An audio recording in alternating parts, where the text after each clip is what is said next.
Bismillah, Assalamualaikum warahmatullahi wabarakatuh.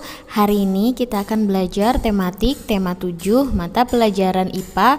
Dan hari ini kita akan membahas tentang gaya.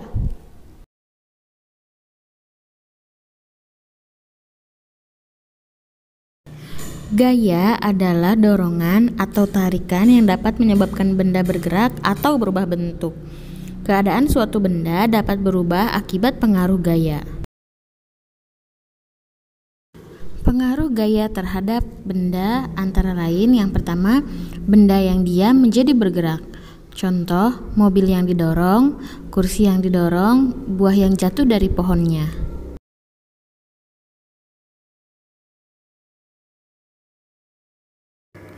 Yang kedua, benda yang bergerak menjadi diam. Contohnya, pada saat sepeda yang sedang dikendarai direm, gerak sepeda menjadi lambat dan akhirnya berhenti. Yang ketiga, benda berubah bentuk. Contohnya, balon yang ditekan menjadi berbagai bentuk. Yang keempat, benda bergerak berubah arah. Contohnya, saat bola yang menggelinding ditendang, bola berubah arah karena gaya yang diberikan.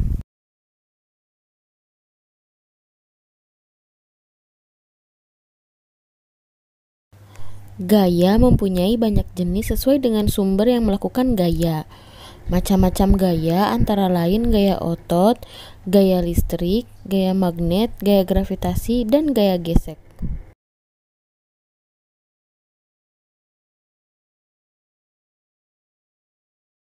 Berikut macam-macam gaya. Yang pertama adalah gaya otot.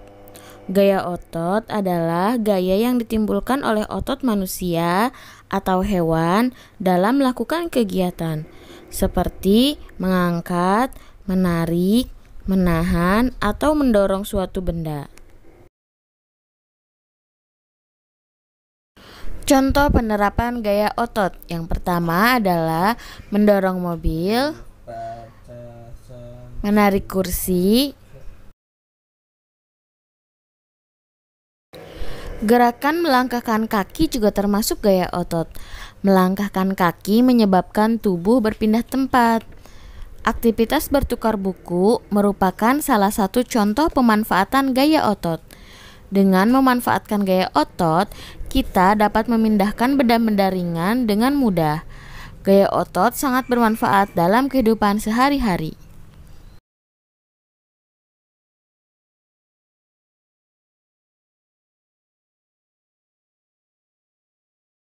Yang kedua adalah gaya listrik. Gaya listrik adalah gaya yang ditimbulkan oleh benda bermuatan listrik. Listrik memiliki dua jenis muatan, yaitu muatan positif atau biasa disebut proton dan muatan negatif atau elektron. Arus listrik mengalir dari kutub positif menuju kutub negatif.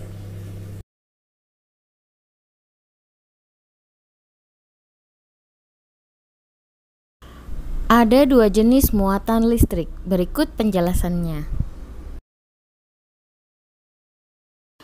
Yang pertama adalah listrik statis. Listrik statis adalah muatan listrik pada suatu benda yang tidak mengalir. Listrik statis dapat diamati ketika kita menggosokkan penggaris plastik pada rambut. Setelah itu, dekatkan pada potongan kertas atau dengan cara menggosok-gosokkan balon pada rambut. Kita lihat reaksinya, kertas akan mendekat atau menjauh. Nah, itu adalah salah satu contoh listrik statis.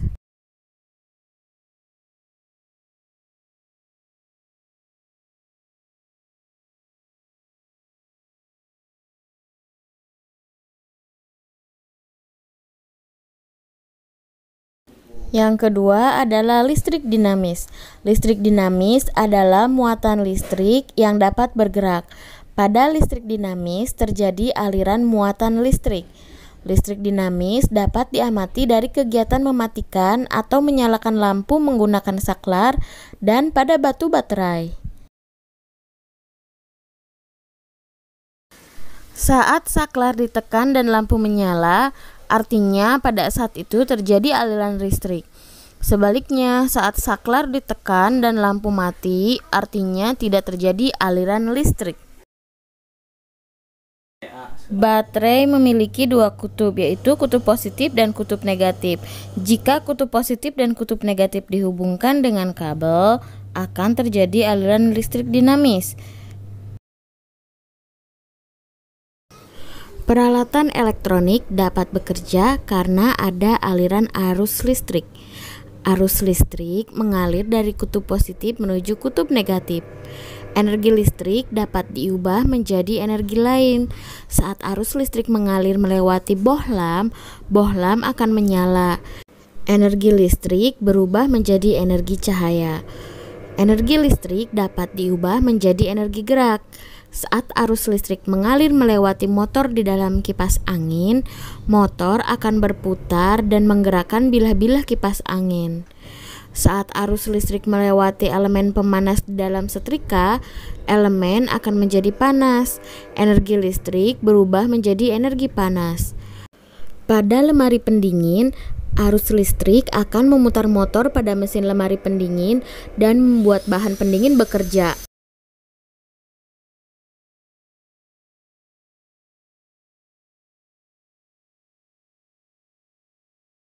Gaya yang ketiga adalah gaya magnet.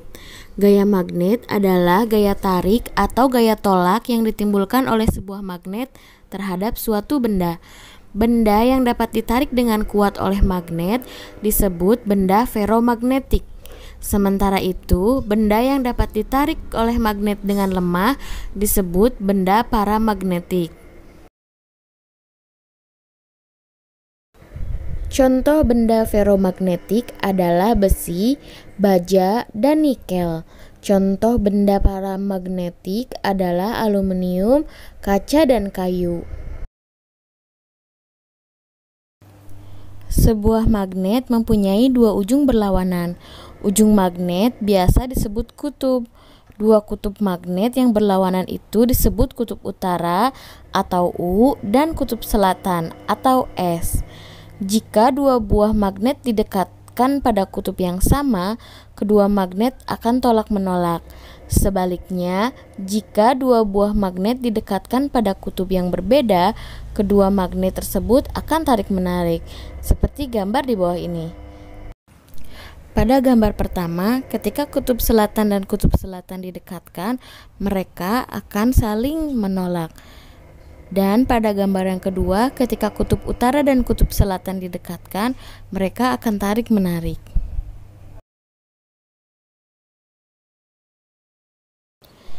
Gaya magnet dapat dimanfaatkan, misalnya dalam pembuatan kompas.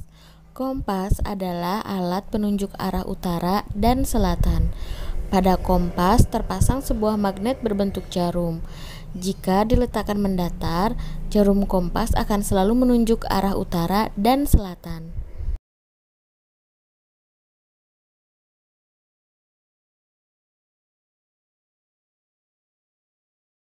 Yang keempat adalah gaya gravitasi. Gaya gravitasi adalah gaya yang disebabkan oleh tarikan bumi. Gaya gravitasi ini akan menyebabkan semua benda yang berada di permukaan bumi selalu tertarik menuju bumi. Jika tidak ada gaya gravitasi, semua benda akan mudah hilang dan melayang ke angkasa. Bahkan diri kamu sendiri dapat terbang dan sulit kembali ke rumah. Gaya gravitasi ini sangat bermanfaat karena dapat menahan benda-benda agar tetap berada di bumi.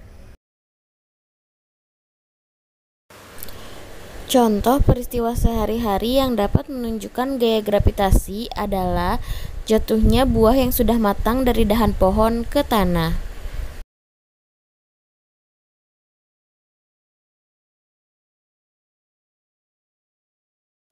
Gaya yang kelima adalah gaya gesek.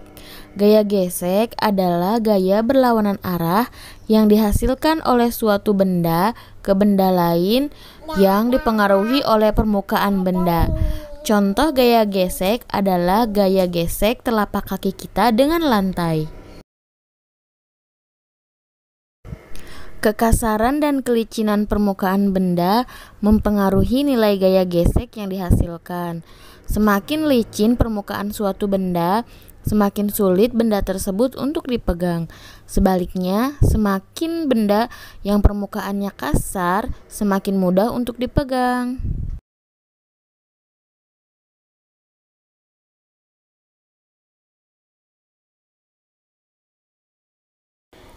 Sekian pembelajaran hari ini. Syukron, barakallahu fikum. Wassalamualaikum warahmatullahi wabarakatuh.